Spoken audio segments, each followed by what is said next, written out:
from outside GIZ. I have the pleasure to welcome you to a high-level event on women's economic empowerment in Africa.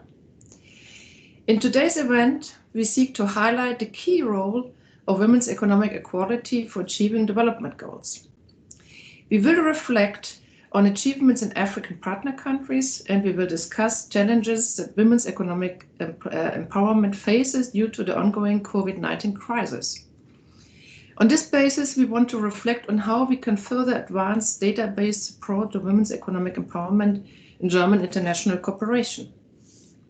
First of all, I would like to warmly welcome today's keynote speakers, Mrs. Tokosal Ruiz-Richo, Director of Gender, Poverty and Social Policy Divisions at the UN Economic Commission for Africa, and Dr. Chrysoula Zaharopoulou, who is the Vice Chair of the European Committee on Development and of the delegation to the ACP-EU Joint Parliamentary Assembly. I also warmly welcome our panel participants, Mrs. Regina Hunu, the founder and CEO of Soronko Solutions at Soronko Academy, the leading technology and digital skills development center for women and girls in Africa, which is based in Ghana. And Mrs. Ifeyinwa Ugochukwu, CEO of the Tony Elumelu Foundation, which is a private African foundation to promote youth entrepreneurship across Africa that is based in Nigeria. And Mrs. Charlotte Isaacson, who is the Senior Gender Advisor at the European External Action Service at the European Union. Women's economic empowerment is a key building block and a key condition for development. To achieve sustainable and inclusive development, women's economic equality is indispensable. In its absence, on the other hand, harms entire societies and prevents sustainable development. From an economic point of view, the effects of women's economic empowerment are clear-cut. Women's equal participation in the labor market boosts productivity, advances diversification, and increases income equality. It is estimated that gender gaps cost economies some 15% of GDP. That means sub-Saharan Africa loses 95 billion yearly to existing gender labor market inequalities. That's quite a number. Additionally, high fertility rates, which go hand in hand with a lack of women's rights over their time, their lives, their bodies, negatively correlate with GDP per capita. Even though GDP growth in sub-Saharan Africa was high overall before the COVID-19 crisis, high fertility rates in many countries mean that GDP growth doesn't transfer into higher GDP per capita. Women's economic empowerment is linked to reduced fertility rates and can increase developmental effects on GDP growth. Taking a broader developmental perspective, we can point out that women's economic empowerment is decisive for achieving SDGs. It leads to improved living standards and social cohesion at household and community level. This is because it is estimated that African women reinvest up to 90% of their income in safety nets for their families.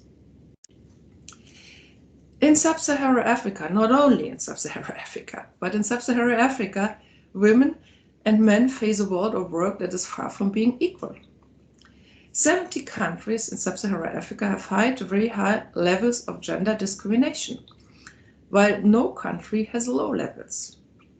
However, there's reason for hope, because Sub-Saharan Africa is the region with the most reforms aimed at achieving gender equality. Women are overrepresented in informal and vulnerable employment. Women are less likely than men to have access to social protection, often because of inequalities on employment, for instance regarding pensions and unemployment benefits. In many sub-Saharan Africa countries, almost 99% of women are without health insurance. But there are also exceptions. For instance, Ghana stands out with 50% of women having access to health insurance.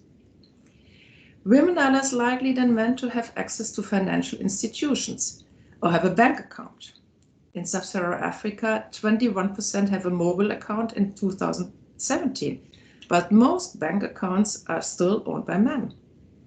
Most countries have a double-digit gender gap in account ownership.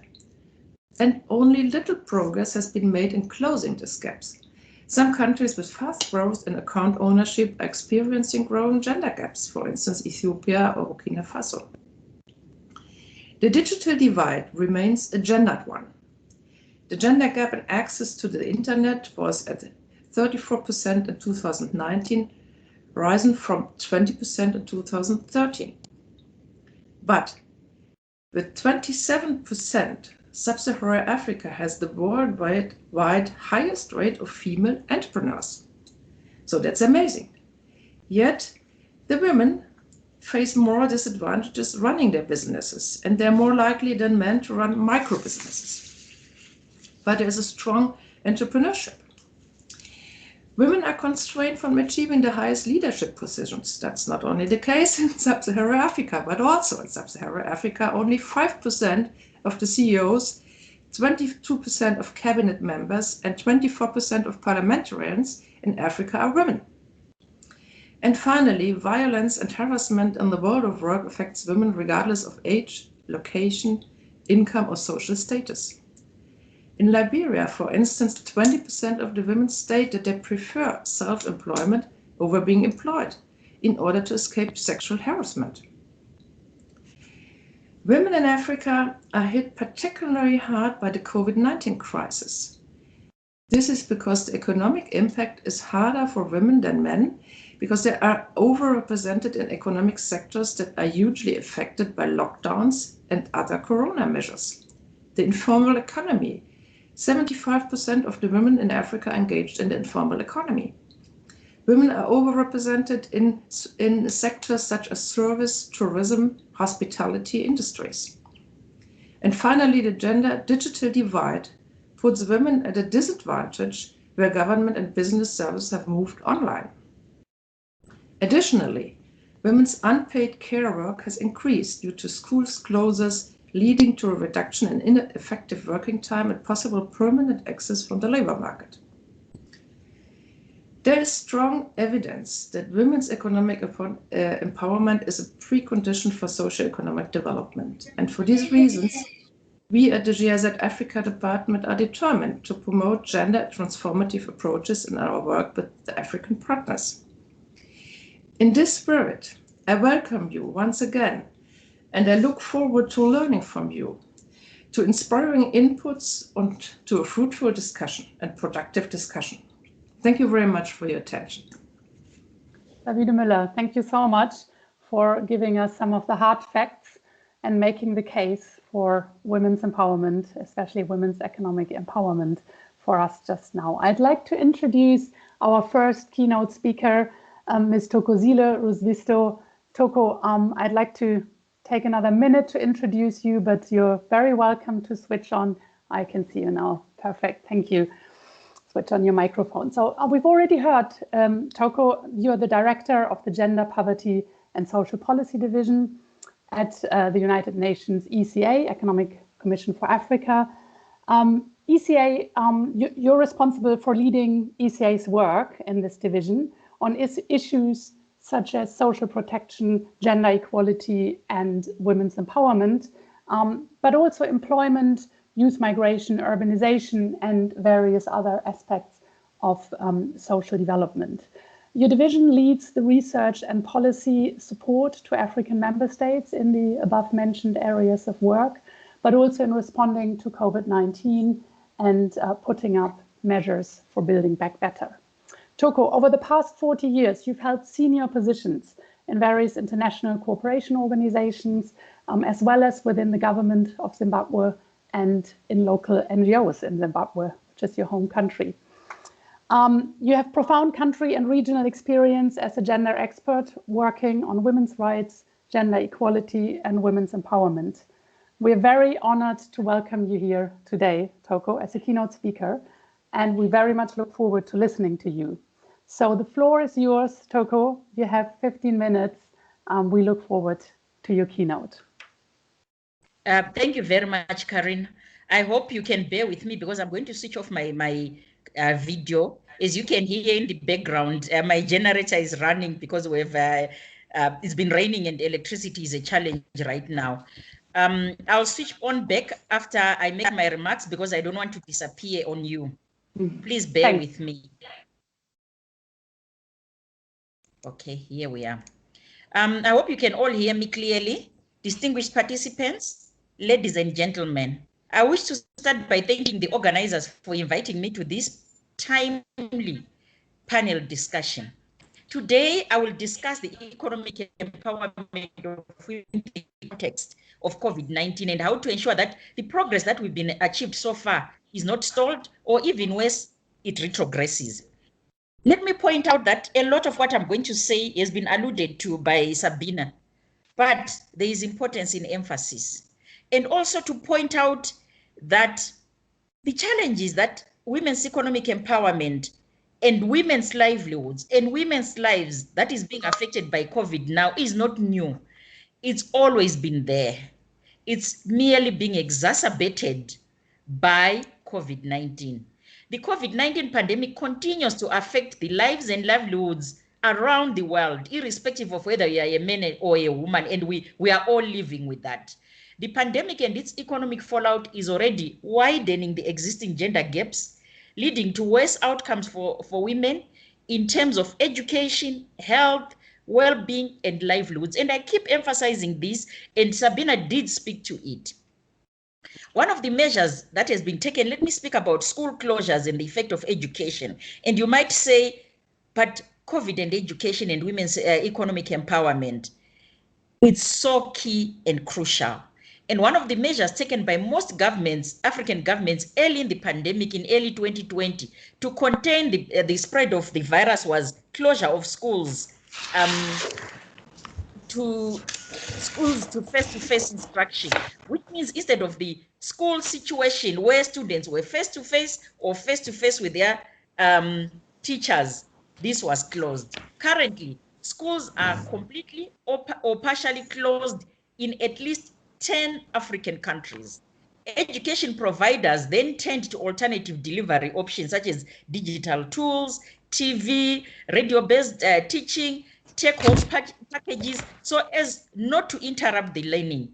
An estimated 121 million learners in Africa, and I'm excluding North Africa here, cannot be reached by digital and broadcast remote learning policies. So you can imagine with the closure, and you've got 121 million learners that have no access to digital learning or broadcast remote learning, what that means for those, especially for girls.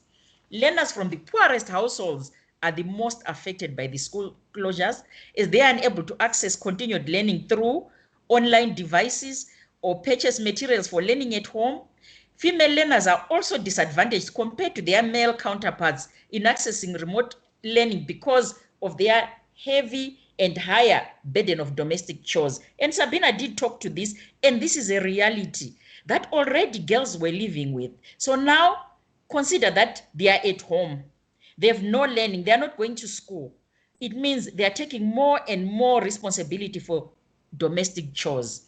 The prolonged closure of schools creates an enabling environment for girls to drop out of school. One wonders, a lot of these girls that have not been to school for 1 year, let's say we manage to contain COVID, will they be able to go to school?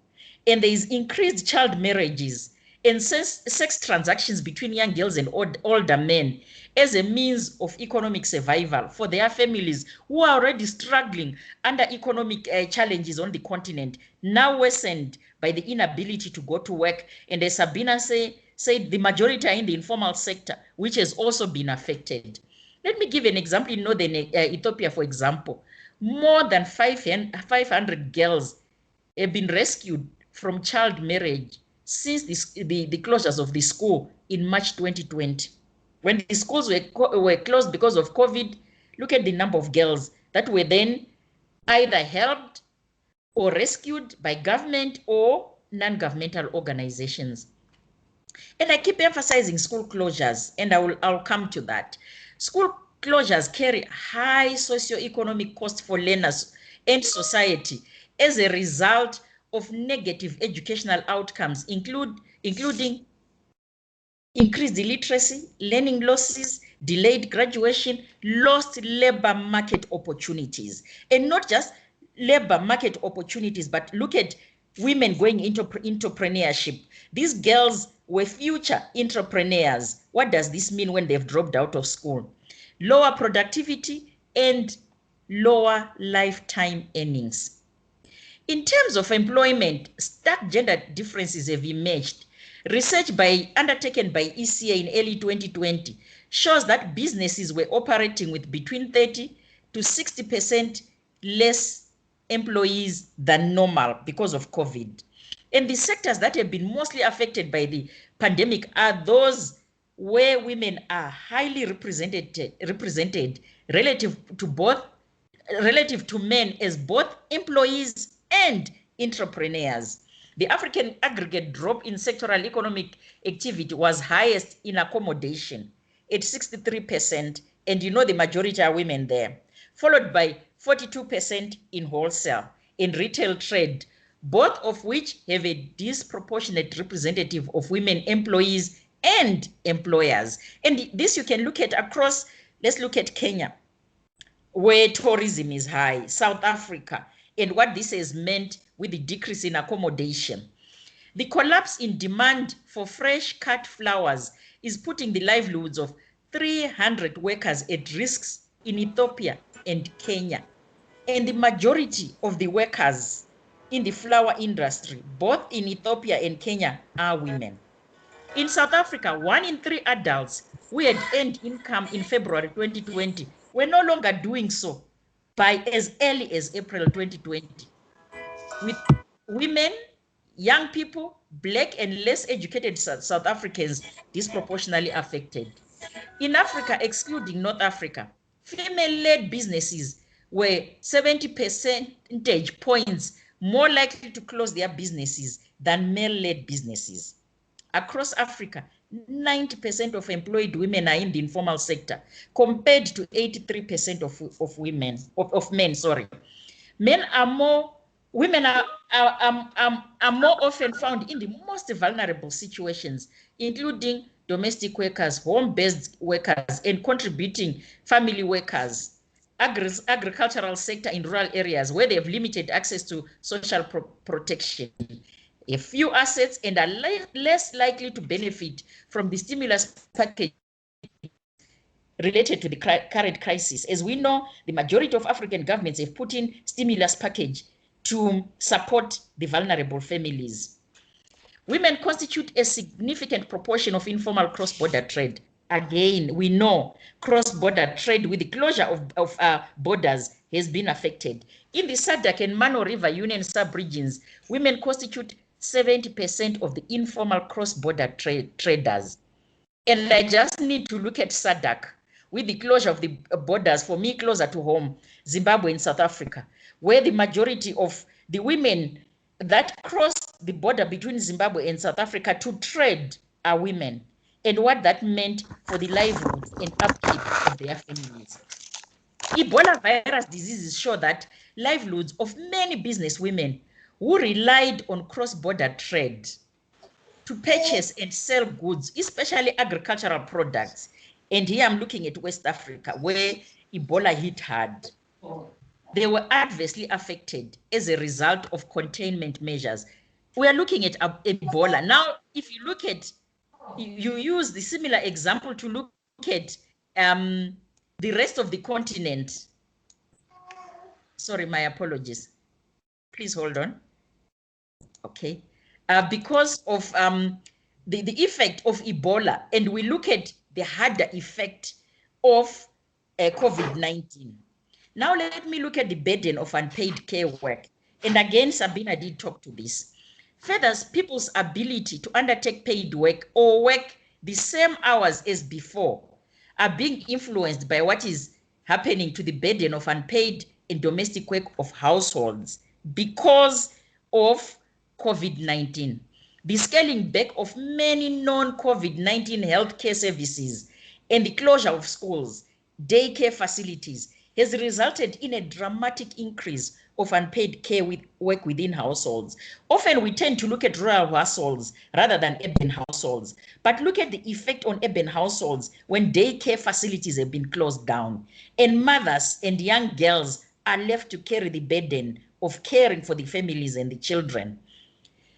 Estimates in South Africa have shown that employment fell by approximately 1.9 million jobs, or 22% for women, and by just under 1 million jobs, or 10% for women. So 10% for women, 22% for 10% for men, and 22% for women in the four of jobs. But differently, even though women comprised under half of the employed in February, they accounted for staggering 2/3 of job losses.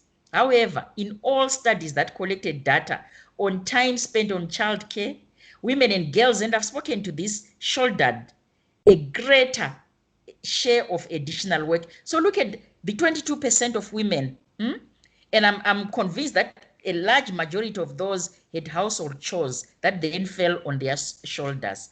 This acts as a barrier in managing businesses from home. Think of the women that were in businesses and now they are trying to manage their businesses from home. Look at the impact on learning, remote learning when you are managing the family. Ladies and gentlemen, however, much like with earlier crises, COVID-19 is a fork in the road as this tragedy ushers in new awareness of the social and economic risks of deficient social protection systems, inadequate public services. It also underscores the importance of collective action and global collaboration. It also means that the road to economic recovery and improved welfare cannot deter from the UN axiom of building back better through a more resilient socio-economic system. Let me list a few of such policies. Promote girls' education. In the studies that we've undertaken, and I kept emphasizing why education, in the studies that we undertook at ECA, we found that women entrepreneurs that had higher education levels were better entrepreneurs and generated more income than those that didn't go to school. They were also able to negotiate around any documentation, be it for trade, be it in bank under engagements and undertakings. And without those without education had a lot of challenges. Now think of the percentage of girls I've been talking to that are likely to lose because of COVID-19, the effect of COVID-19 on education and school closures, their ability to learn in any form because they don't have access to digital solutions, they don't have radio and television. What does this mean for the future woman in business, for the future entrepreneur, for the economic empowerment of women?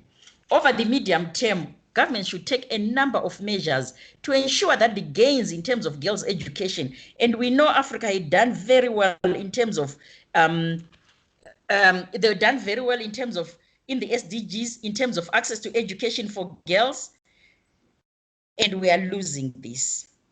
And the measures that we need include, one, policy initiatives to include school attendance, by having social protection programs that are geared towards supporting the education system, as well as post-COVID, ensuring that girls go back to school with special school feeding initiatives, sanitary protection materials, and I know this is the language we've been using prior to COVID. We need to ensure that they are in place post-COVID to encourage these girls that for a year or more than a year, depending on what is going to happen this year, are unable to go to school, and we want to encourage them to go back to school.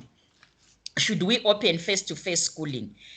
Two, we need incentives, policies, and temporary special measures for gender parity and participation at all levels and across all subjects, including STEM. Remember, I'm also talking post-COVID. Already we had challenges with the enrollment of girls into the STEM subjects. So it means going forward, we need to emphasize this. It means they have a better understanding of digital learning, digital innovations, participating in new digital technologies that are coming up. And of course, this links with my third recommendation, greater focus on digital schools, improving digital capabilities, improving access to digital means of learning for girls now, both girls and boys, but more so for girls now and post-COVID. Ensure re-entry policies that are in place that will prohibit expulsion of pregnant girls. We anticipate that we'll have a high percentage of pregnant girls. They should be allowed back to school. Young mothers and married young girls, and they should be supported with a back to school program. Then 5, ensure that the budget being diverted from education to fight COVID are restored. Because obviously now without the face-to-face learning, what would have been set aside in the budget for the schools is being diverted to COVID-19. But we need to ensure that this is restored. Expand public services and social protection systems with a clear link to productive capacity. In African countries with weak health and social protection systems, these have emerged. In African countries with weak health and social protection systems, during the pre-COVID period, let me repeat that. In African countries with weak health and social protection systems, this has come out clearly during the COVID pandemic, because they've not been able to respond without the right health system and social protection systems. Therefore, particular emphasis should be put in increasing spending in the healthcare and social protection systems that are conscious not merely of the vulnerable, but of the emerging vulnerable. We already had weak social protection systems that were not able to meet all the vulnerable, and now we have a larger percentage of emerging vulnerable, the majority of who are women, and these need to be looked at and strengthened.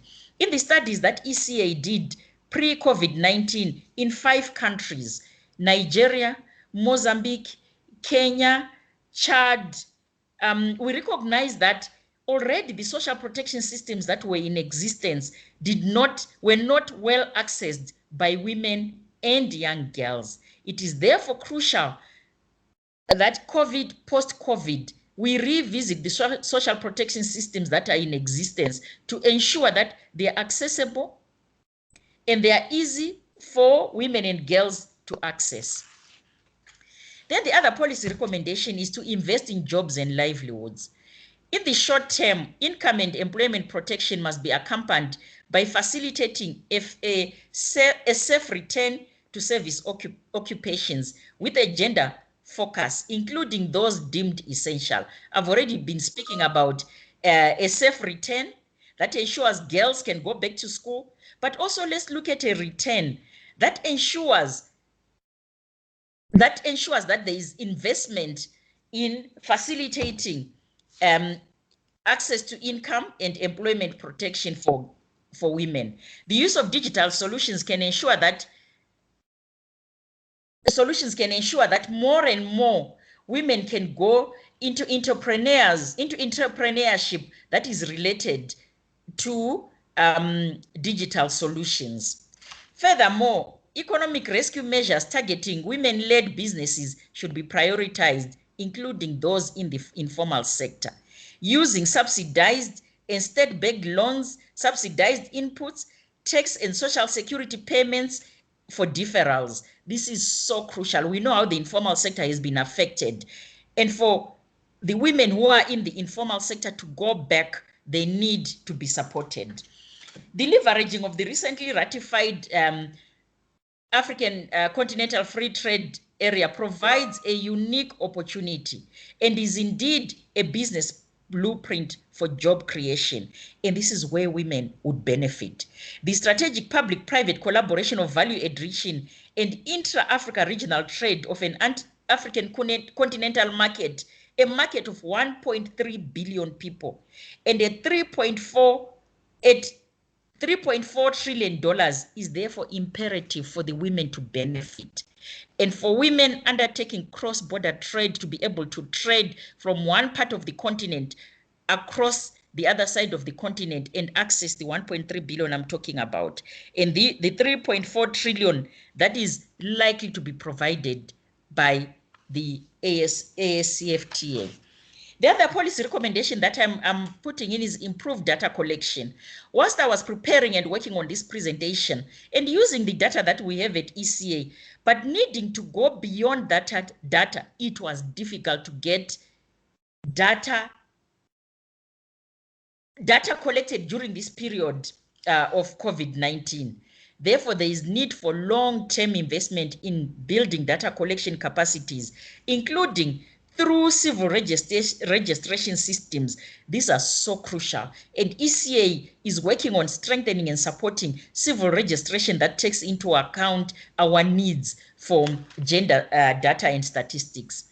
Evidence from such systems enable response strategies to address the differential impact of COVID. And unless the data does show the differences between men and women, we lose the differential impact among population groups. And yet we need to look at how the differential impact responses can be put in place. Disaggregated and widely communicated data also serves to empower people, equipping them with vital information to participate in public dialogue and policy making and enabling accountability. So this is data that is not just there for policymakers and researchers, but that needs to be communicated to the people as well, especially women, so that with that easy to use data and information, they can engage and ensure that policy making takes them into account, and it will enable them to make policymakers accountable. Toko, this is a gentle reminder of the time, Toko. It's a gentle reminder of the time to wind up, maybe in a minute. Thank you. This is my last point, actually, and enable accountability. Then my last point, empowering the vulnerable groups. As countries expand the provision of quality services, there will be an opportunity for generating large numbers of staple jobs in healthcare, in education, for example, as well as supporting the different groupings of women, whether it's in the informal sector.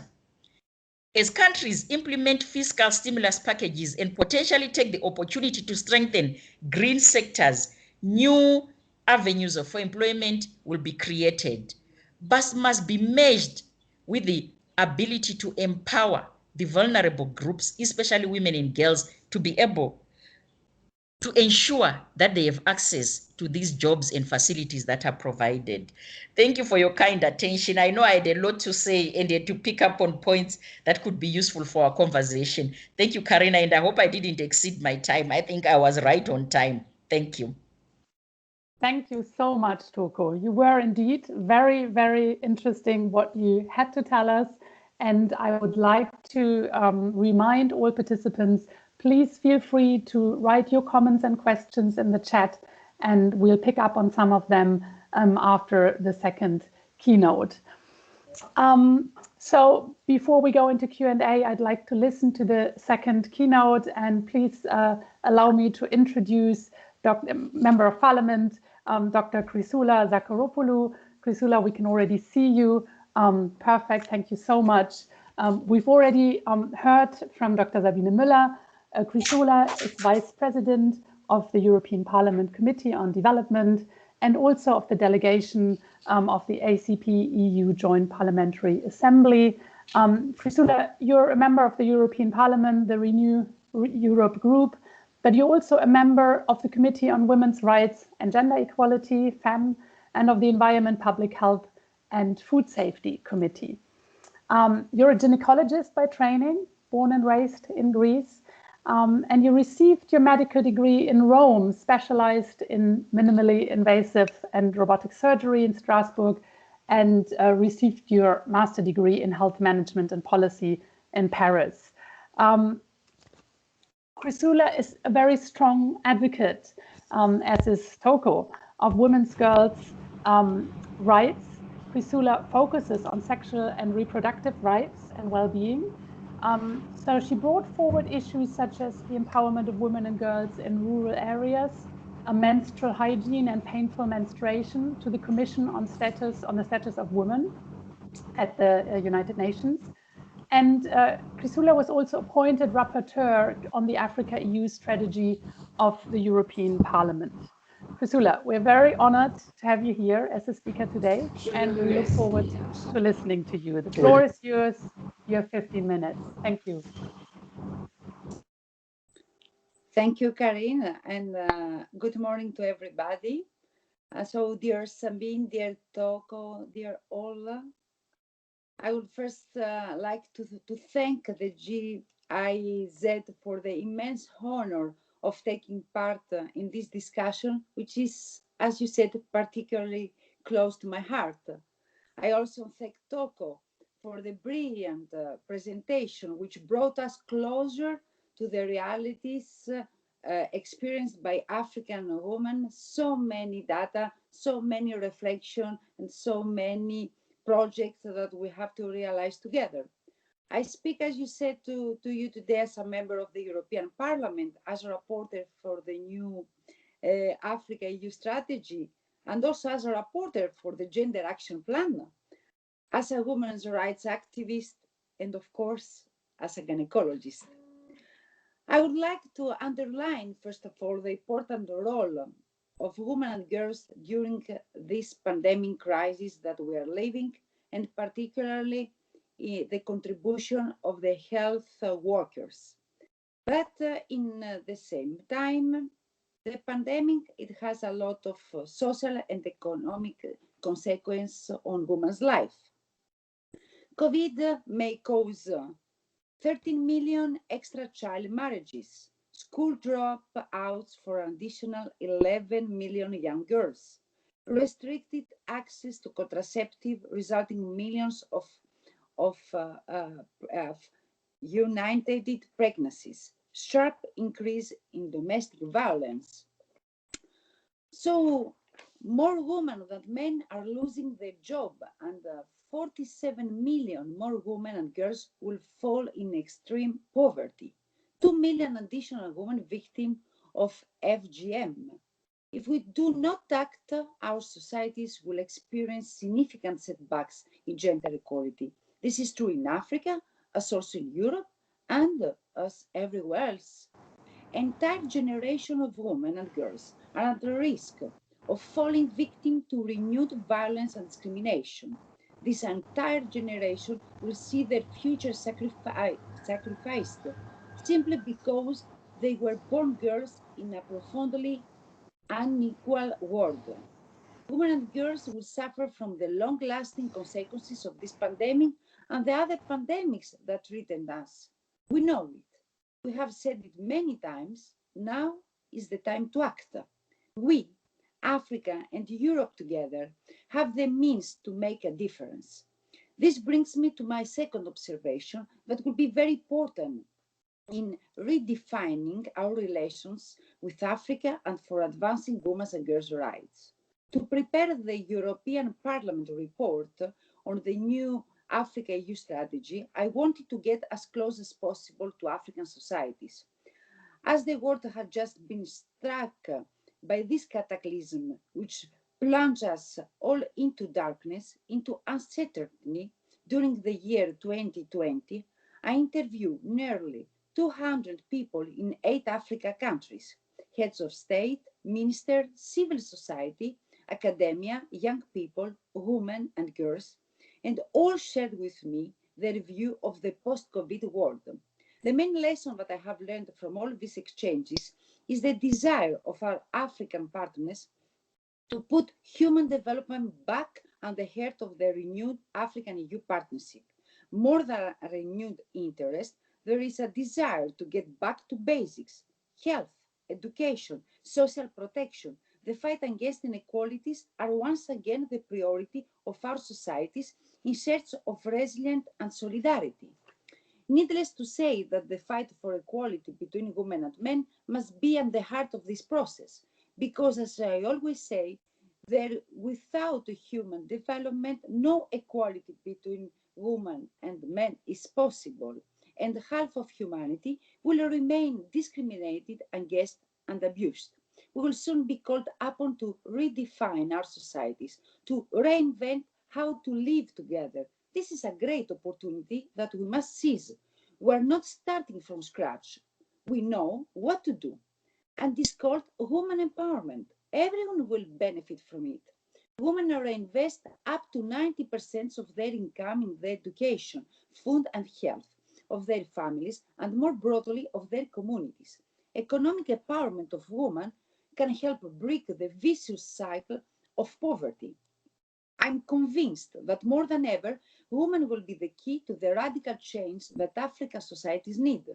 Dear friends, I'm also here to tell you about Europe, because the European Union is going and must do everything to support the African continent in this process, to unleash the potential of African women.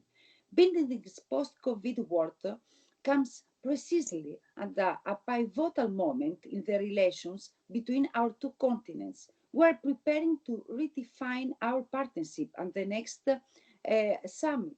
Moreover, the European Union has recently worked on two major instruments that are of great relevance for our discussion today.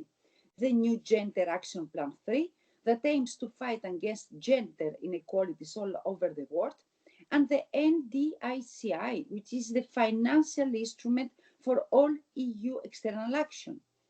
One of the main objectives must be to achieve gender mainstreaming in all external policies.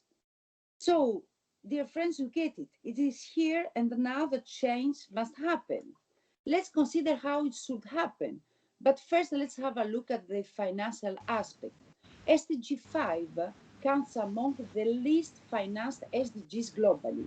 In the future NDICI that I have just mentioned, it was set as a target that at least 85% of new actions should have gender equality as a principal or a significant objective.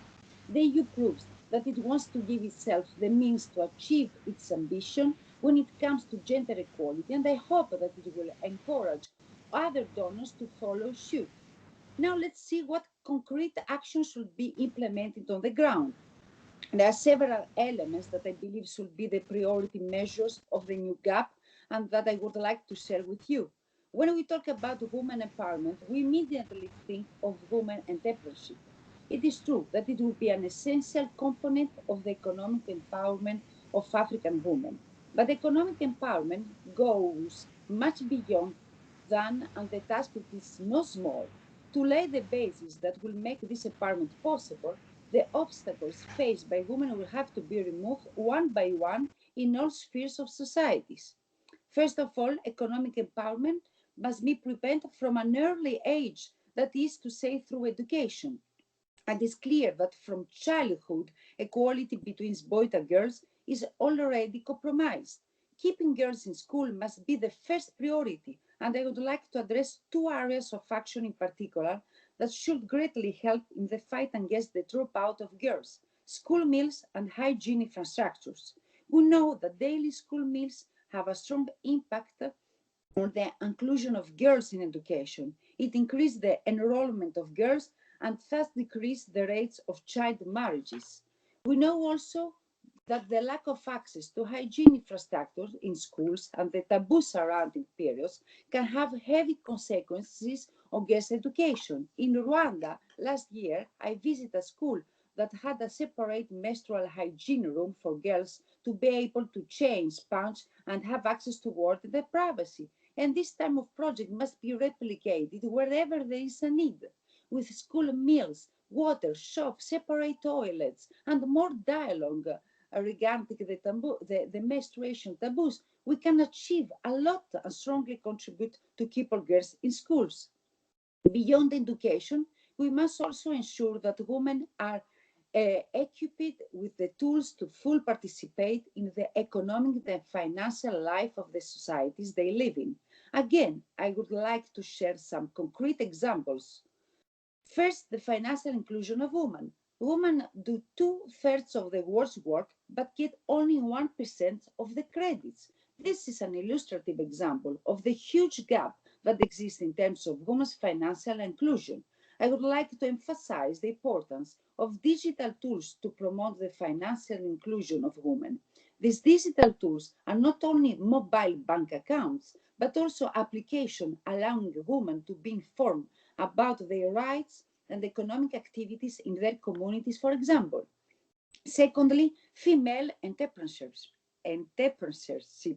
As I said earlier, this is, of course, a major component of women economic empowerment. In sub-Saharan Africa, 1 in 4 women is an entrepreneur. Despite the obstacles they face, African women are an essential part of African economies. I would like to highlight here an initiative called AFWAGA, Affirmative Finance Action for Women in Africa, launched by the African Development Bank and supported by the G7, then under French presidency, as well as the European Union.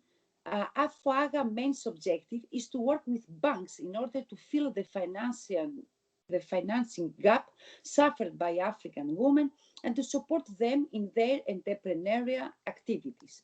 I would like to share with you another example that I have personally witnessed and that show me that to boost female entrepreneurship, we must not underestimate the power of role models. We must not underestimate the positive influence that women can have on each other.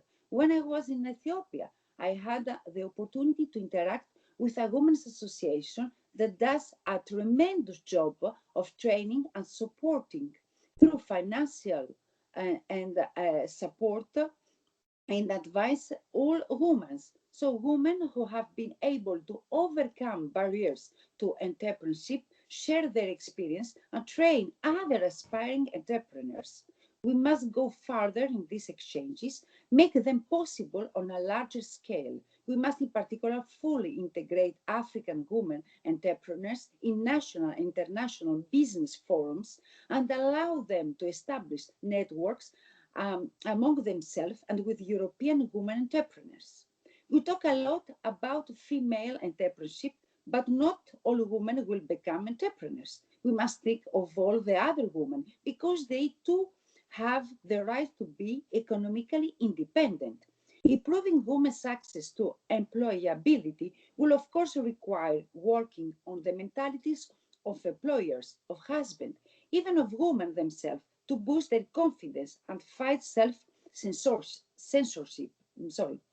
But it's not all. It will be necessary to ensure that work environments meet the needs of women as much as possible. These needs relate in particular to security. For example, during my visit in Morocco, a woman drew my attention to the importance of ensuring safe transportation for female employees. Harassment, intimidation, and even assaults in public transportation are forms of violence against women that deter their participation to social and economic activities. And it's also the cause, in Europe happens the same. Here again, raising awareness among boys and men are encouraging them to champion positive change will be key. Dear friends, education and employability are crucial, but encouraging women's economic empowerment will also require adapting to the radical changes that our societies are about to experience. European action through the new Gender Action Plan will also have to ensure the inclusion of women in 2 major transitions underway, the green and the digital transition, because we must take into assure that this transformation do not create a new gap, do not create a new generation of inequalities, and that the long-standing patterns of exclusion do not apply once again to women. Our economies are turning green and digital, and women must be on board. As essential component of the new Gender Action Plan must be to address the gender dimension in climate and environmental action. The post-COVID world will be sustainable or will be simply not be, and women must play their rightful role in the green transition. African women have a fundamental contribution to make. The development of agroecology, adaptation to climate change, preservation of Africa's unique biodiversity, sustainable urbanization, good management of natural resources. Women are fully aware of the imperative need to live in harmony with nature. They are among the victims hardest hit by the consequences of the destruction of ecosystems and the disruption of the climate. Women account for no less than 80% of the people displaced by the impacts of climate change. We have to trust them and empower them to reverse the trend. Young girls across the world are taking the streets and making their voices heard to make this change happen. We, political decision makers and development actors, must support these young women. For example, we need to empower women farmers to make agriculture more sustainable, empower urban women to participate in decision making for a green urban development. This mainstreaming of gender issues must also take place within the framework of the other big transition of our post-COVID world, like the digital transition. Digital technologies will be vital in tomorrow's societies. They are already shaping economies across the African continent, and they unleash a range of new opportunities for individuals.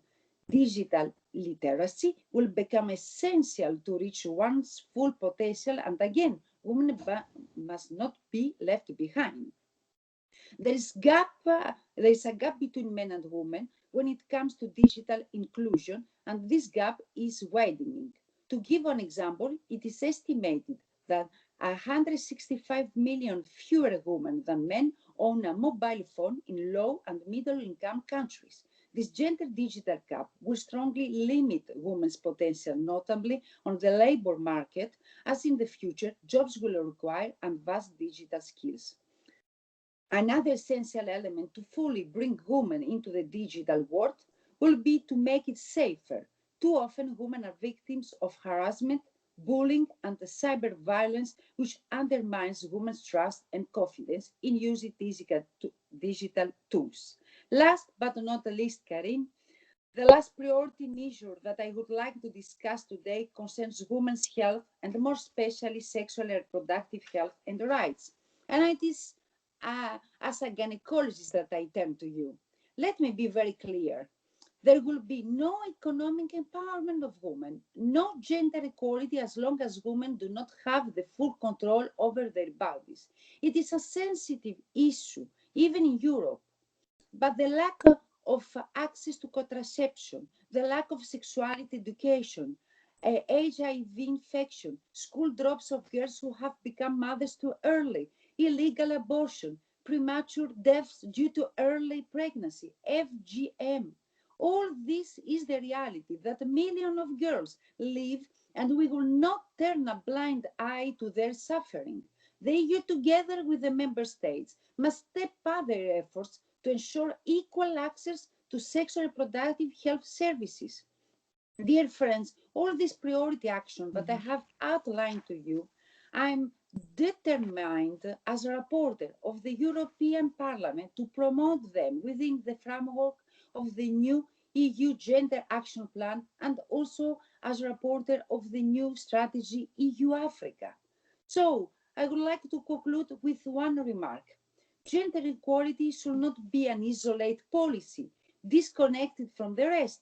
What we need is a mainstreaming approach. To do so will require relying on experts. Together, we must reinforce networks of experts and gender advisors from the European Union, the member state.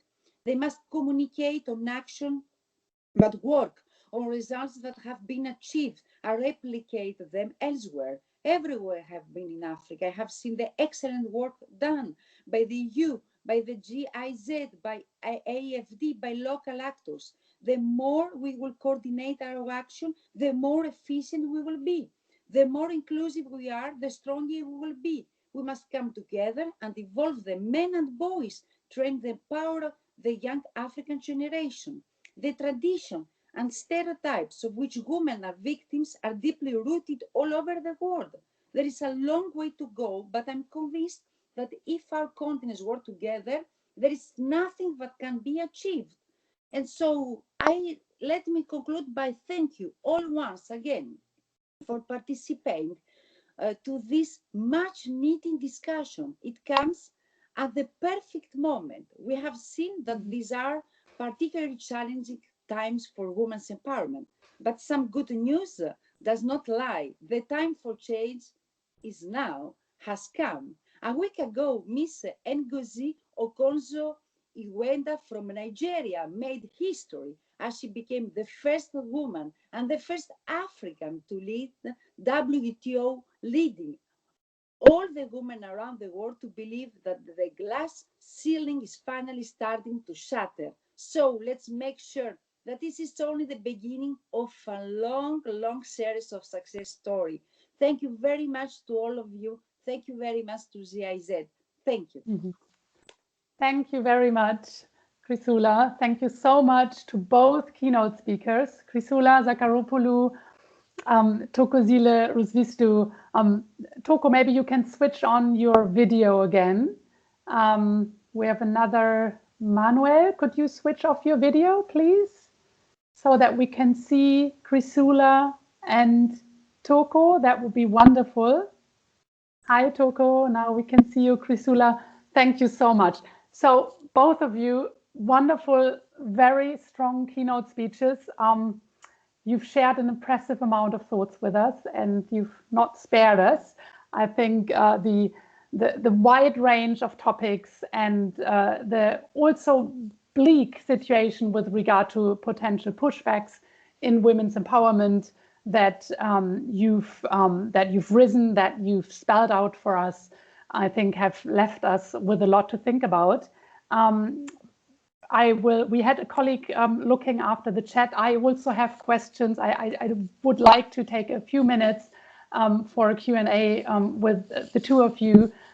Nadine, do we have questions? I've seen a lot of comments in the chat, but do we also have questions in the chat?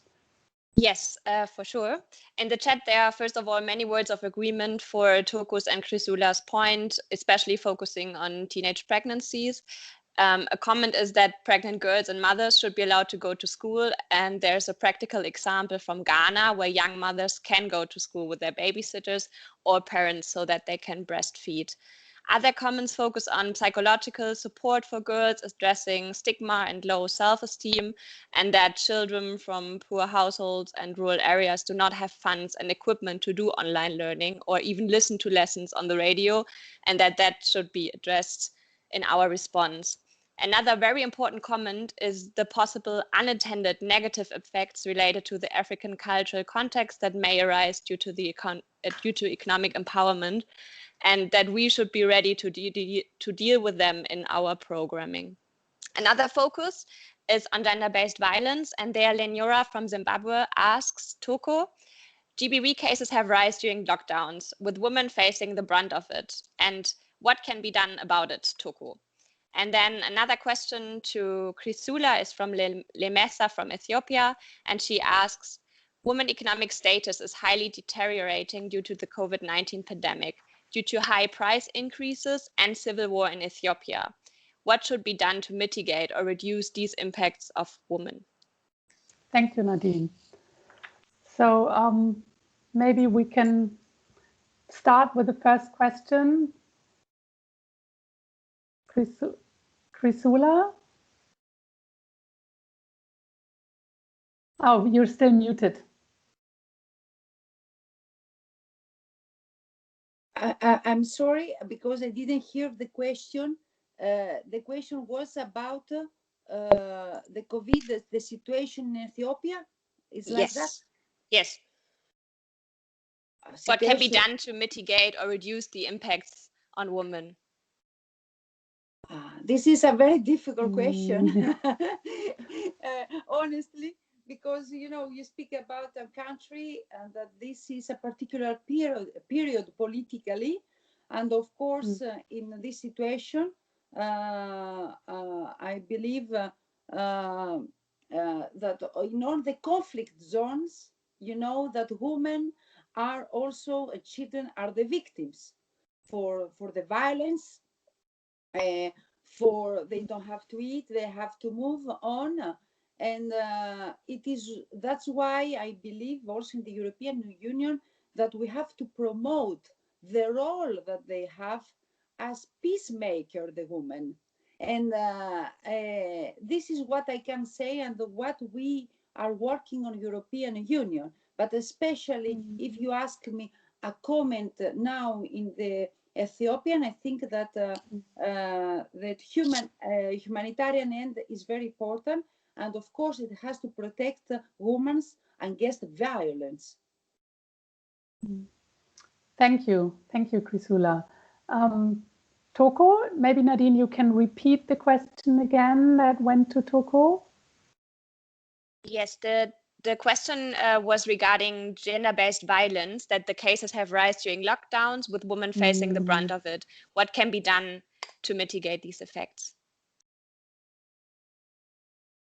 We've just finished the Africa consultations on the Commission on the Status of Women, preparing for CSW, which is the Commission on the Status of Women. And one of the key points that kept coming in was gender-based violence and its increase, and how we can support women, especially now when there is a lockdown. How do we start community support at the local level, and also allowing police to be able to be accessible for women to report. And one of the difficult issues that came out, especially when you encourage women to go and report at the nearest police station, was always fear. Women don't report. Women don't speak about the violence that they are facing. And one of the biggest violence, though not reported, is intimate partner violence. And this has increased during gender-based violence. And unfortunately, because there is no direct access to households, either through lockdown or because they are not speaking, we spoke around different ways, and our best bet was civil society organizations that are on the ground, trying door-to-door visits just to support, even if there is no report, just to go around and see if you can support. And also for the ministers of gender to try and find resources that can be used to create more centers. There were countries that gave examples that they've opened centers for victims of gender-based violence to come. South Africa was one of them. And there was a call that could ministers get resources to open more and more of these and not leave them to civil society. This is a very difficult question. It's already difficult when there was no COVID, more so when there's COVID. So any resources that could be utilized was encouraged by the ministers of responsible for gender and women's affairs on Friday. This really came out as an issue of conversation and how we could handle it. We didn't have a single solution, but a lot of ideas were shared. Some ministers were sharing what they are doing in their countries, and some ministers were talking about the challenges that they have because they don't have the evidence and the women are reporting. And whether we could start a campaign, because as you know, the theme on the, or you don't know, the theme on the Commission on the Status of Women is looking at leadership as well as gender-based violence, whether we should start a campaign to address gender-based violence and also look at how to support women and talk to men, because in most instances, they are the abusers. I don't have a single answer. Thank you so much, Toko. There was also another question I wanted to raise, but I think we've already received some answers. Both of you have spoken about the extreme importance of education and of getting girls back to school after the lifting of the COVID-19 measures. And I think we've heard from both of you how women's empowerment touches upon all spheres of society, and that it is necessary to reach out to men and boys as well. It is necessary to come up with a whole range of measures that affect households, that affect families, that support families, support households, to make sure that women can go back to school and can stay in school. And I think we will pick up on that in the panel again. Before we move on to the panel, I had one more question to Chrysoula regarding the GAP3, the Gender Action Plan 3.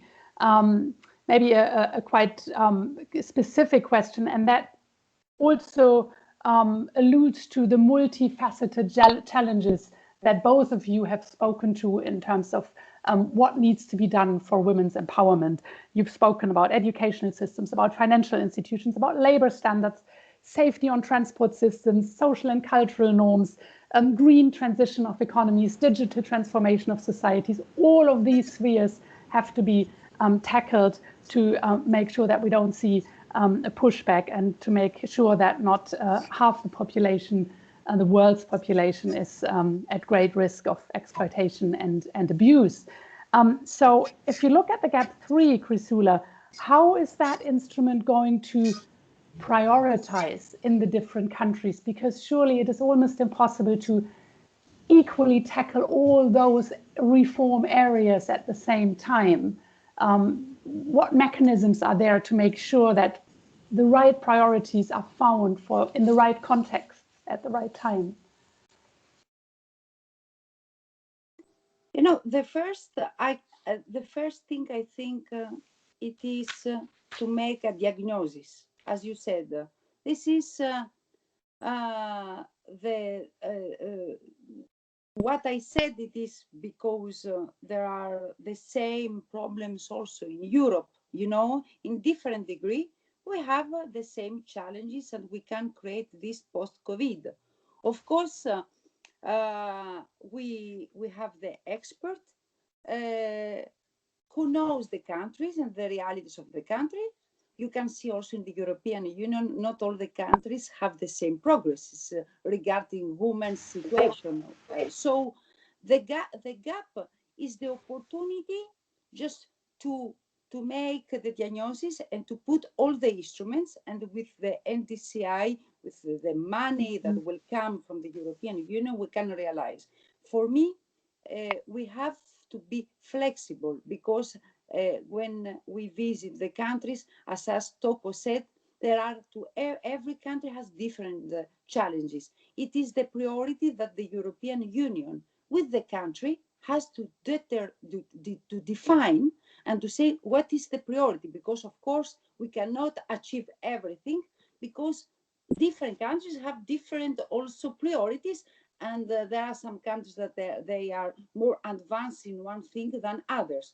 So I believe that for me, you know, as a reporter, is to hear the African woman, to write all the priorities, and after to follow this with the DEFCO and with the person in Africa, with the governments, with the civil society, to put, you know, a list of priorities. This is the success. It cannot be all in the same time. I totally agree with you. Thank you so much, Chrysoula. I think that also reminds us of a very important point that Toko has made about data, building collection capacities as a condition to make that diagnosis, and to continue making that diagnosis in different contexts. We have more questions coming into the chat, but I'm afraid we'll have to move on to the panel now. But I remind everyone that after the panel discussion, which lasts half an hour, we have a last and final Q&A, where obviously questions can be posed to the panel participants and our two keynote speakers. So bear with me for all of you who are raising more questions, and I'd like to introduce our panel speakers now. And once again, Toko, Chrysoula, thank you so much for two brilliant inputs and for sharing your powerful thoughts and ideas with us. Now we'll move on. Thank you. We'll move on to the panel. We have three panel participants today: Ms. Regina Honu, Ms. Efiyinwa Ugochukwu, and Ms. Charlotte Isaacson. As I said, Christoph Rau from the Federal Ministry in Berlin cancelled this morning due to illness. So let me quickly introduce, and I ask everyone again to switch off their videos. Thank you. I'll start with Regina. Are you there, Regina? Not sure if Regina is there. Oh, she's there. Hi, perfect, thank you. So Regina, you're an entrepreneur. You're the founder and CEO of Soronko Solutions, a software company that helps SMEs in Ghana to use technology to grow their businesses. Regina also founded Soronko Academy. Soronko Academy is a leading technology, coding, and digital skills development center in Africa, which equips young people, especially women and girls, with the technical and soft skills they need to attain dignified jobs and achieve their economic potential. The Academy contributes to overcoming the gender gap in technology and therefore directly supports women's economic empowerment in a very concrete and specific way. Regina was awarded numerous awards for her work to challenge gender norms and advance women's economic empowerment. I can't list them all here in the interest of time. I would like to mention one, the Challenging Norms Powering Economies initiative by Ashoka, UN Women, and the Open Society Foundation. Regina also received national and international awards for her leading role as an entrepreneur in technology innovation and technology transfer, for example, from the BBC, the CNN, and the Coca-Cola Company. In Ghana, Regina has been ranked one of the top young 50 CEOs and also a role model for TVET, Technical and Vocational Education and Training, by Ghana's Ministry of Education. Welcome, Regina. I'll move on, I'll go through, thanks. I'll move on. We have one video still on Nunu Adelaide Karen from Ghana. That would be great if you could switch off your video. Thank you so much. So I'll move on to Ms. Ifeyinwa Ugochukwu. Ms. Ugochukwu is the CEO of the Tony Elumelu Foundation. She's a lawyer and a passionate advocate of entrepreneurship as a key to Africa's economic development and transformation. I have some background noise. Again, everyone, please switch off your microphones. That would be wonderful. Thank you. So in April 2019, Ifeyinwa Ugochukwu was appointed as the third CEO of the Tony Elumelu Foundation, and she holds the distinction of being the first African to hold this position. She joined the Tony Elumelu Foundation in 2017 as the Director of Partnerships and Evaluations, where she developed the foundation's institutional framework and financial and value-added partnerships. As the CEO, she's now responsible for the development and implementation of the foundation's initiatives, overseeing day-to-day operations, including the entrepreneurship program Connect. She also steers the foundation's positioning, partnership, and engagement with the wider development ecosystem. Ms. Ifeyinwa Ugochukwu, welcome to our panel. And last but not least, I would like to introduce Ms. Charlotte Isaacson from the European External Action Service. Charlotte is a senior expert in Brussels with a principal advisor on gender equality, women's empowerment, and women, peace, and security agenda. She has worked primarily on gender and women, peace and security related issues in the domain of security and defense.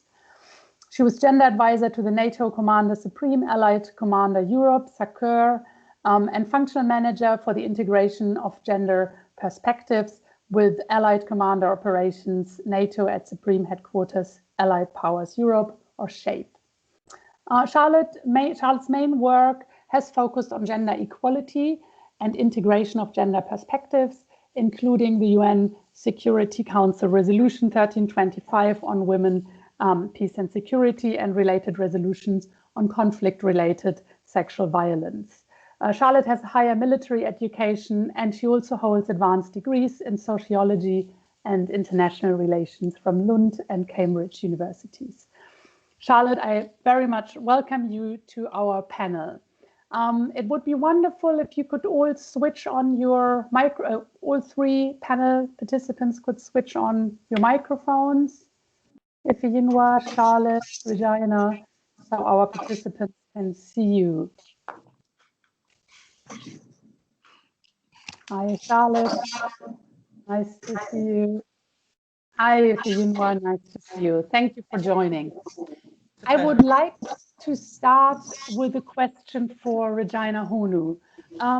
Regina, I have some echo. So maybe everyone else needs to switch off their microphones. Thank you.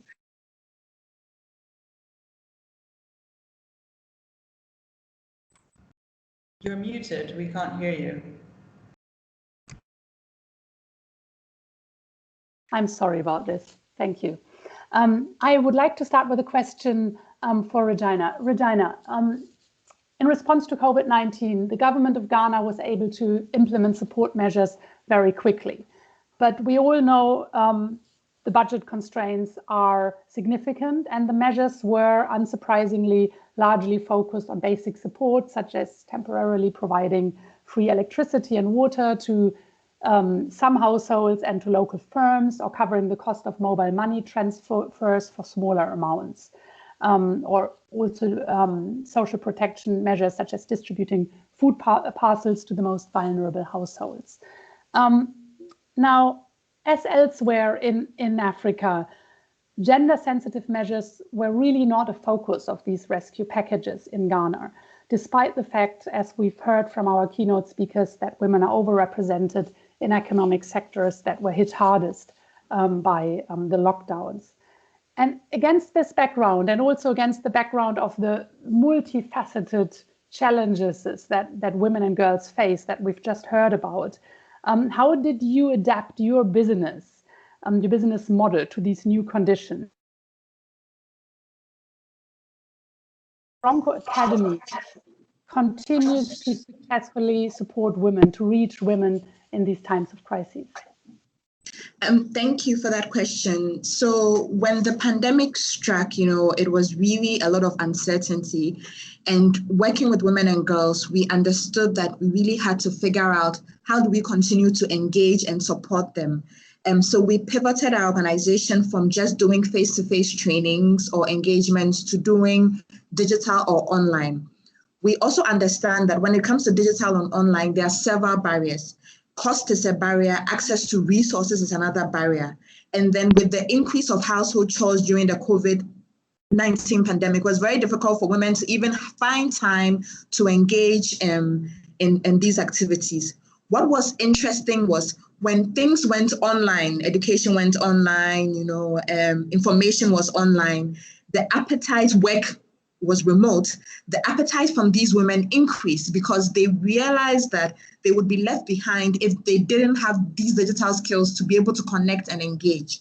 And so for us, we looked at using different mechanisms to reach the women, from WhatsApp to Telegram, posting content, engaging tidbits. We created a skills assessment tool called My Digital Skills, where the women could go online and learn information at their own pace. They could get access to videos. They could take a test to assess their skill level.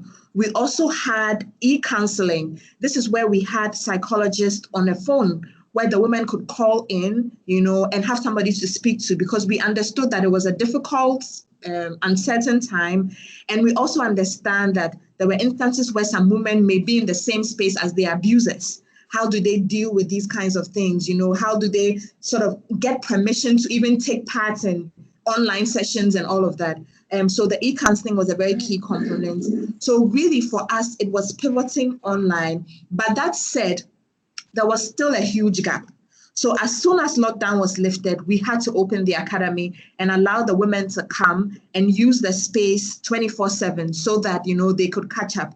We had to, in some instances, give some women laptops so that, they could continue to work or continue to engage online in their schooling. And so there were different mechanisms we did to pivot our business and then also connect to the women. And the last piece was the advocacy piece. We also realized that based on the fact that we have such a strong voice within women and girls networks and communities in Ghana, it was important that we worked against misinformation about the pandemic. There were all these misinformation going on about what you had to do or didn't have to do with the virus, some concoctions you had to put together, to prevent you getting the virus, so much uncertainty going on. So we also took it upon ourselves to work against the virus of misinformation and make sure that women and girls were well informed and had all the information to make, better decisions regarding their lives and that of their families. Thank you. Thank you so much, Regina, for this answer.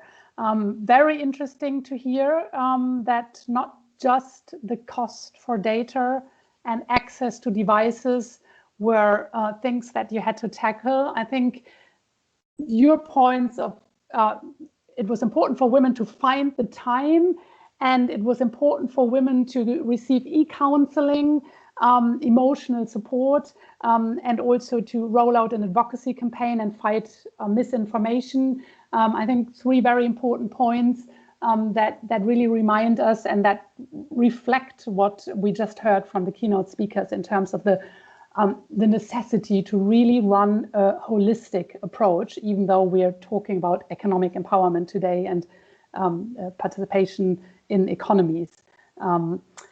Thank you, Regina. I'd like to take that question in a slightly adapted form to Ifeyinwa, CEO of Tony Elumelu Foundation. So coming from a civil society perspective, your foundation, Ifeyinwa, is based on the idea that the private sector must play a key role in transforming African societies. We've just heard from an entrepreneur who is active in a country where the rescue packages were had to be limited, and where she really had to run a hands-on approach, holistic hands-on approach to adapt her business model.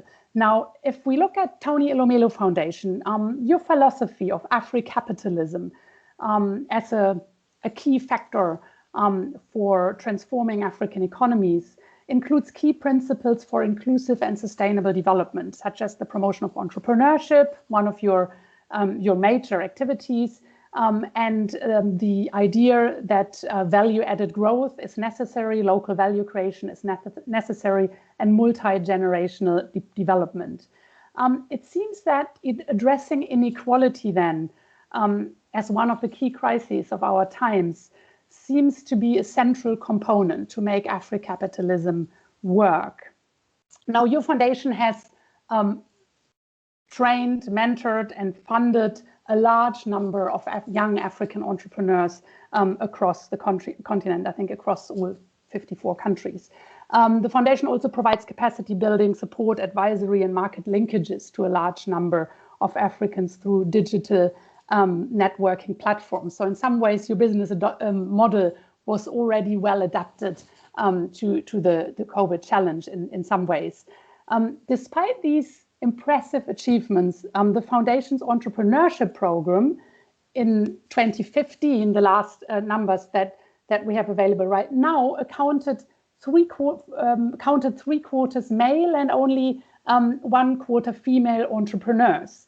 And there are only half as many female-headed as male-headed companies among your alumni. I think these imbalances reflect existing inequalities in the societies that you work in. And it shows that even if a very inclusive or different types of inclusive approaches are employed, as you do in your foundation, it's a tough call to turn around existing gender-based inequalities.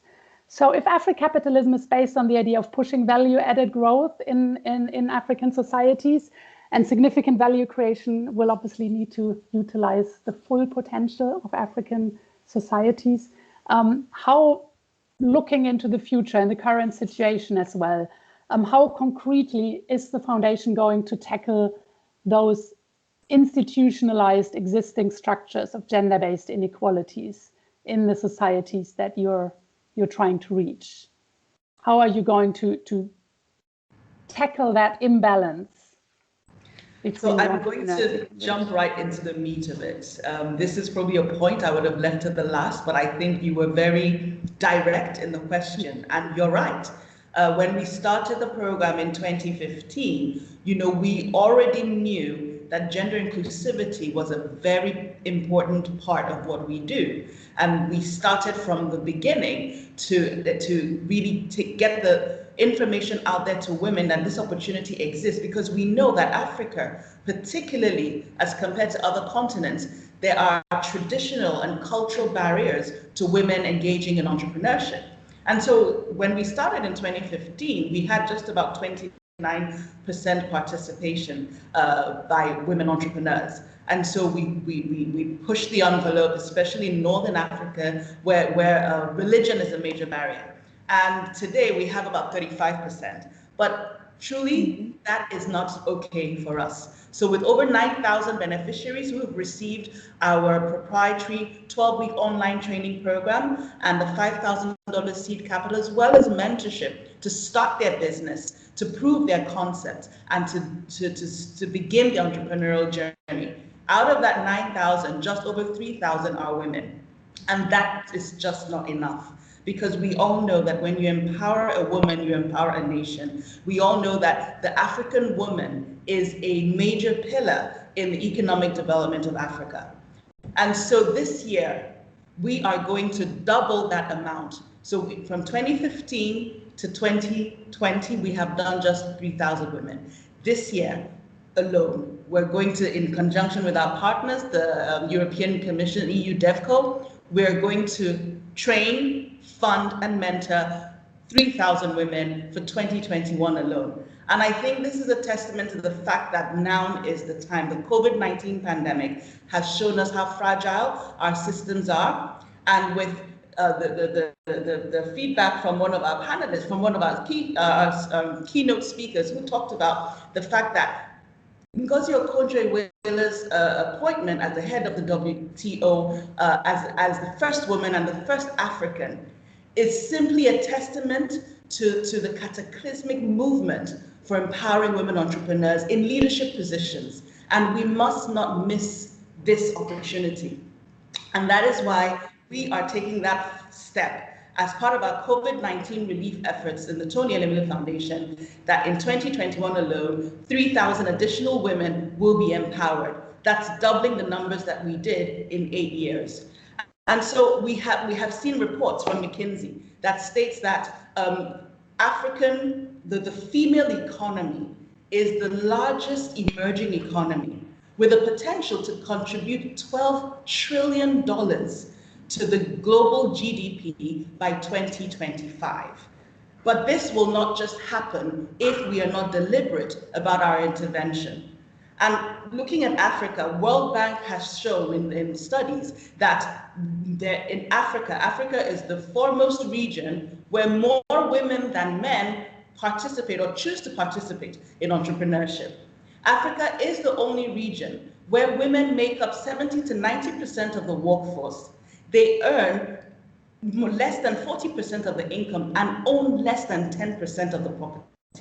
So apart from the work that the private sector is doing, we need to work hand in hand with government. We need to work hand in hand with the public sector, because we need to ensure that the enabling environment and the policies are in place to empower women entrepreneurs. Women need to have access to capital. The Affirmative Finance Action for Women in Africa recognized the funding gap for women entrepreneurs compared to their male counterparts. And so what are governments as well as private sector doing to bridge this gap? And these are the questions that we must ask ourselves. And this is the reason that we must be intentional in ensuring that women do not face an undue disadvantage just because they're women, because they can't own property, or they're not allowed to inherit property. They don't have collateral to present to the banks to get loans for their businesses. How are we putting measures in place to ensure that women have a level playing field, equal opportunity to access finance, to access debt, to access equity? And it is by training, it is by mentoring, it is by putting funds direct into the hands of African entrepreneurs. At the Tony Elumelu Foundation, our system, our tried and tested model starts at the bottom of the pyramid. And we find that majority of women are at the bottom of the pyramid. And this is when entrepreneurs are starting their businesses. They are very risky as far as the banks and the venture capitalists are concerned. And unfortunately in Africa, there are not many friends and family that you can borrow that little $5,000 you need to start your business. And that is why we focus at the bottom of the pyramid. We de-risk the entrepreneurs, and we want them to be able to start their journey in order to then become interesting, so to speak, to the more conventional, traditional institutions. And so at the Tony Elumelu Foundation, for our 2021 application portal, we opened in January 1st, we're closing March 31st, and it is across all 54 African countries.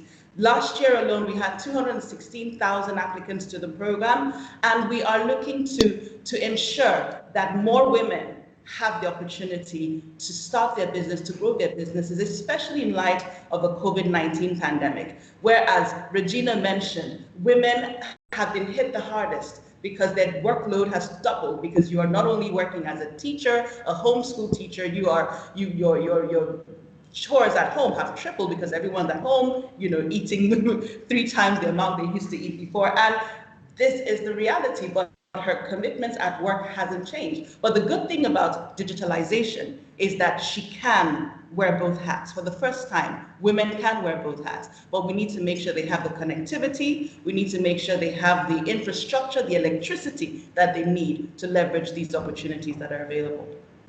Thank you so much, Ifeyinwa. I'd like to have pose one more follow-up question. Maybe you can be very brief on that, but you have mentioned how important it is to work hand in hand with the public sector to make sure that an enabling environment is put in place. And you've put a focus on financing. Now, obviously, there's also infrastructure requests that need to be answered. There's a need for putting in place an enabling and inclusive digital infrastructure. Where would you put the priority if you think of your work now under COVID-19 conditions, very much reliant on digital access, but continued importance of finances? As a request to your cooperation with the public sector, where does the public sector need to put the priority now to make that enabling environment? I think the priority absolutely has to be in financing, because if finance is available, then the connectivity will be available. A lot of the problem we see with access to connectivity is simply the funds to actually get connected, the funds to get the data, the funds to have constant access to electricity. And whilst we can have a macro approach in terms of work we're doing with UNDP in the Sahel regions of Africa, where we find a lack of access to connectivity, so the macro approach is actually looking at the problem holistically and working with government to increase the infrastructure and actually connecting more schools, connecting more community centers, so that entrepreneurs can have access in those areas. So that's on the one side. So that work must go on, because not everyone can afford to give it to themselves. But then on the other hand, providing finance to women entrepreneurs across Africa has got to be the one way to ensure the acceleration of economic development through gender inclusivity. Getting women, getting the entrepreneurs to have access to finance, trusting them with the funds in their own hands is something that we must begin to do. It's a question of understanding that in Africa, we must change the narrative. It's no longer about aid, it's about a hand up and not a hand out. It's about empowering women to be self-sufficient, to create an ecosystem within their own communities where they have a job-creating mentality and not a job-seeking mentality. And the only way to do this is that they have the much-needed seed capital to start their businesses, to grow the businesses within the community and create jobs, and that way we will see a knock-on effect. So financing absolutely has to be the key driving. Thank you.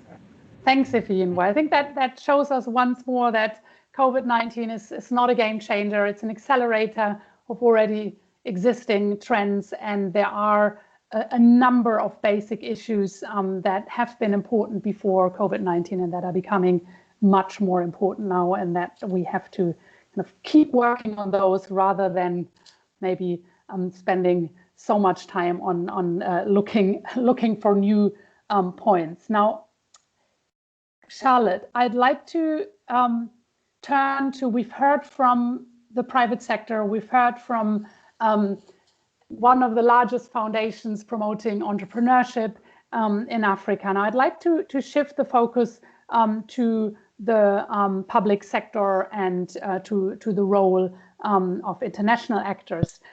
You are a specialist on the Gender Action Plan 3, the GAP 3. So I'd like to, we've heard already from Chrysoula about it.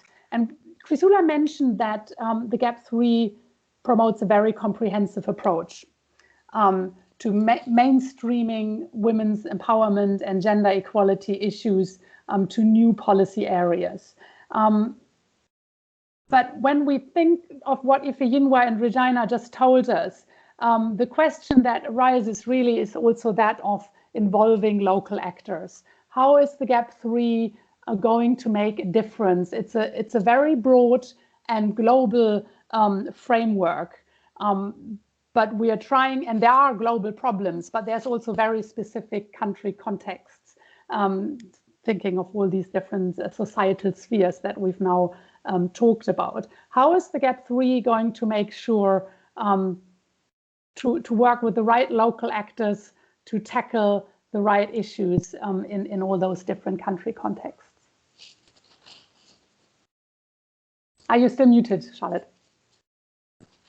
Thank you, Karen, and thank you all the panelists and the keynote speakers for a very rich discussion. So I want to say something brief as you ask of GAP 3, which is our new gender action plan of last November. And we see GAP 3 really as a groundbreaking tool for us, working more on the administrative, political, diplomatic, or bureaucratic side, if you would like to use that language. And what we actually, and I want to really emphasize what you said, that it is much more comprehensive, but what does that actually mean? Well, that means that we are connecting dots from the very top of the pyramid, if we should stay with that language, which I think is a good language. So when we strongly feel that when we connect the dots in the top of the pyramid so that we make different policy areas to start to correspond,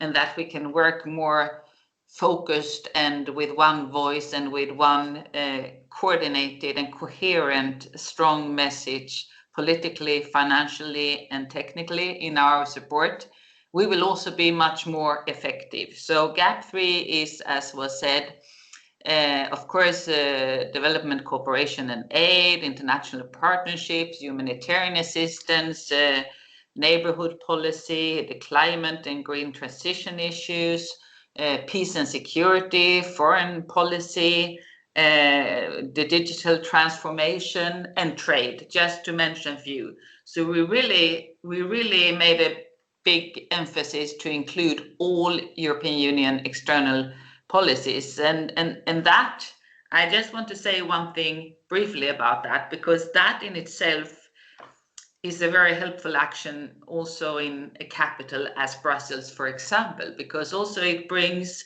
people together, people who didn't a couple of years ago perhaps work that closely together on matters related to gender equality and women's empowerment. We start to realize that we have so many colleagues here close to us that are working with very much the same topic as I'm working with myself. And this means a lot, because this means that we can again be more sure that our external and internal coherence of our policy implementation is effective. So that is one good thing. Another good thing with GAP 3 is, of course, it's much more political, it's more comprehensive, as was said, and it is more ambitious. It speaks about the importance of keeping both the political and the sort of programming and the financial and the technical aspects in your head at the same time, at all times. And how should this be implemented? Yeah, of course, we act at the multilateral global scene, at the regional scene, but also, of course, at the very local country level scene. And in the end of the day, key implementation is made in country level, on country level, in regional levels, etc.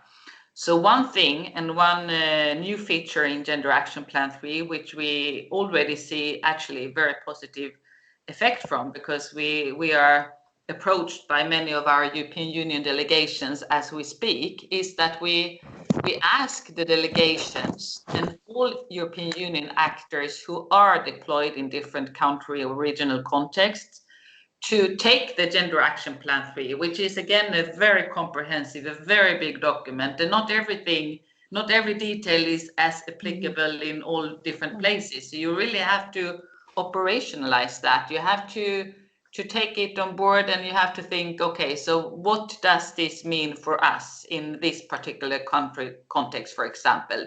So the plan and requirement is now that all EU delegations in a country, or in different countries, together with all other European Union colleagues present, member states, missions and operations, perhaps the foreign policy and instrument colleagues, etc., they go together and they operationalize the big plan into something very concrete and tangible and meaningful and helpful in that particular context. So you develop and you establish a country-level implementation plan.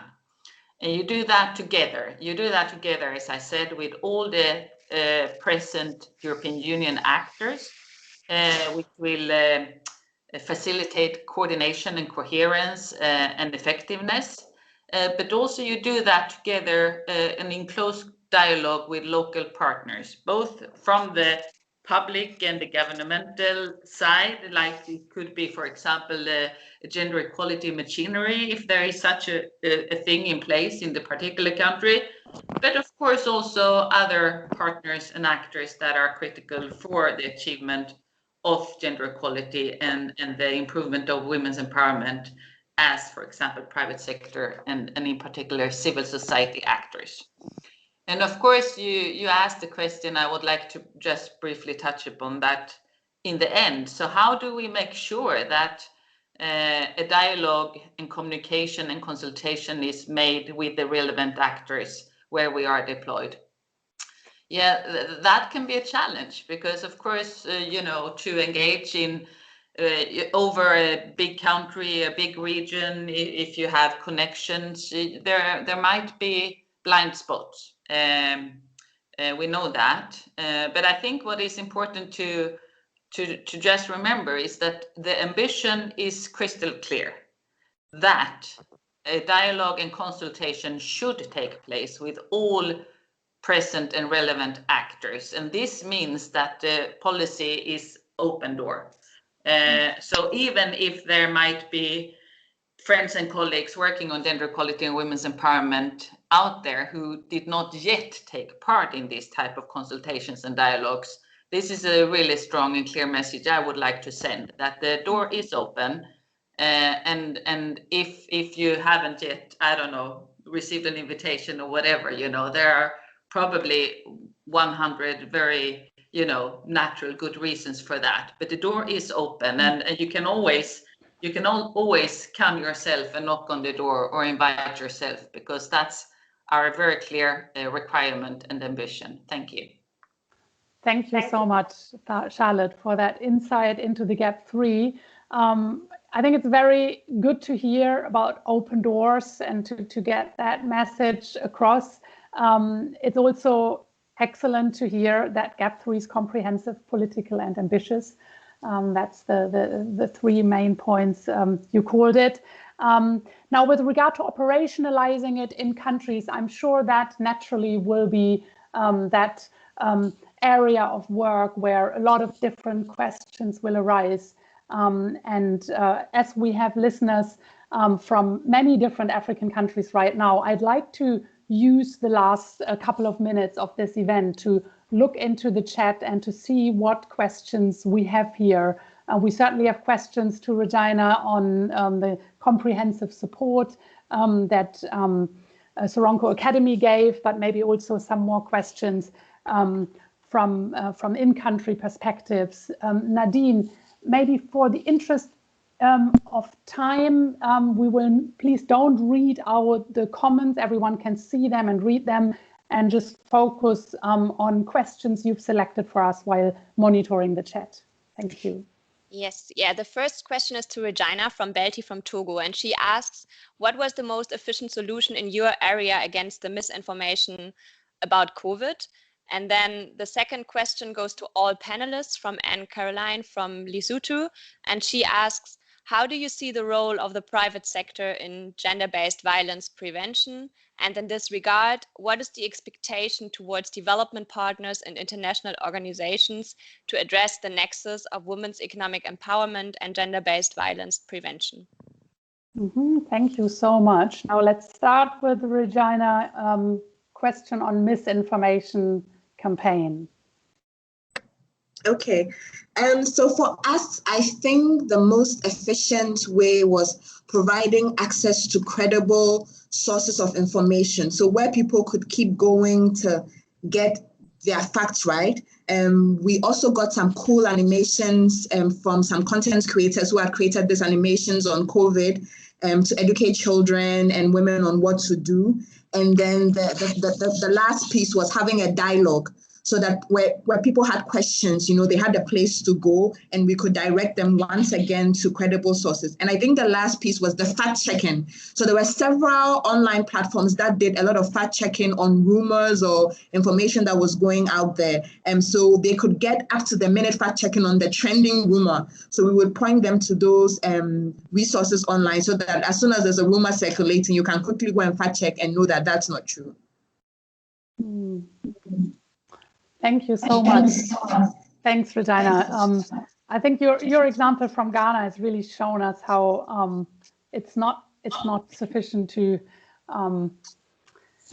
make sure that access to devices and access to money for data volume is available. That there's really a very comprehensive approach that you have to take to make sure to reach women entrepreneurs and women learners in this time. Now, the second question that Nadine read out for us on the role of the private sector in fighting gender-based violence and the expectation of the role of development partners. Now, maybe Charlotte, would you like to say something on the role of development partners in fighting gender-based violence? So how, Nadine, correct me if I'm wrong, but how does what can we expect from international development partners in supporting the private sector to address gender-based violence? So an issue that maybe isn't at the core of what many economists would think about when thinking about women's economic empowerment. Not yet. I want to mention two things and two big initiatives that the European Union are really actively engaged in as both funders and implementers. And one is, of course, the UN-EU Spotlight Initiative, about which many of you, I'm sure, are familiar, where also in COVID times, you probably heard that there have been relocation of funds.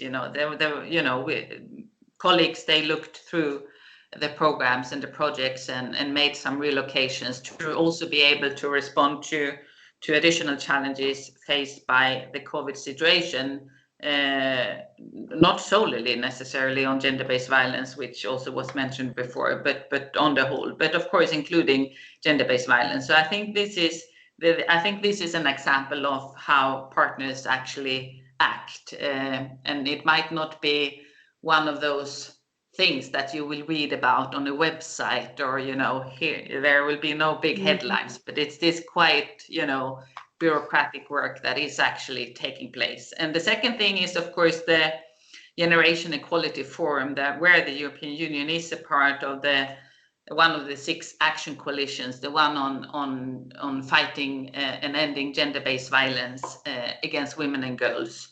And as probably the whole construct of Generation Equality Forums action coalitions is that you have both member states, you have international and regional development partners, organizations, you have private sector, you have civil society. So it's a very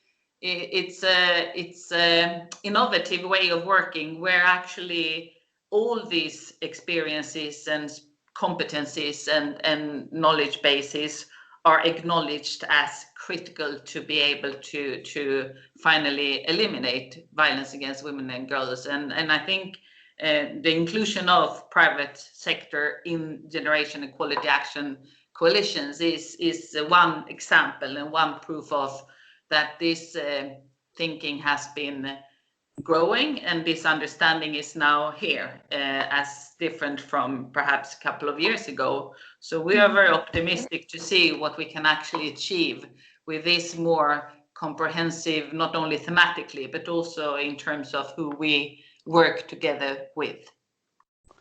Thank you, Charlotte.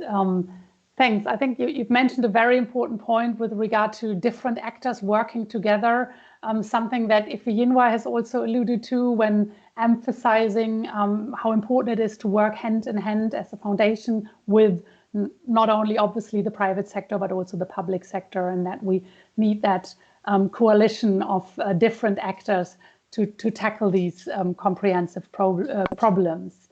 I see you nodding, Ifeyinwa. If you want to add something very briefly in the interest of time, please. Yes, just very briefly. I like the way you ended that, Nadine ended the last question, which talked about the nexus of women economic empowerment and gender-based violence. It is absolutely critical to remember that those who are most vulnerable to gender-based violence are those who are in the low economic group, uneducated, and in abject poverty.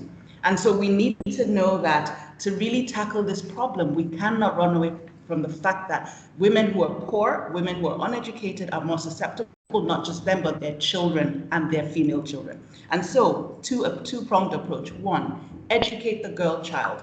Two, economic empowerment of women, particularly rural women. And that is why the work that we do at the foundation is a multi-pronged approach to solving most of the problems we see as far as gender inclusivity. Because if we can tackle the problem of economic empowerment, that has a trickle-down effect on most other things. And so we must leverage the digitalization, the fourth industrial revolution, because it's about achieving critical mass.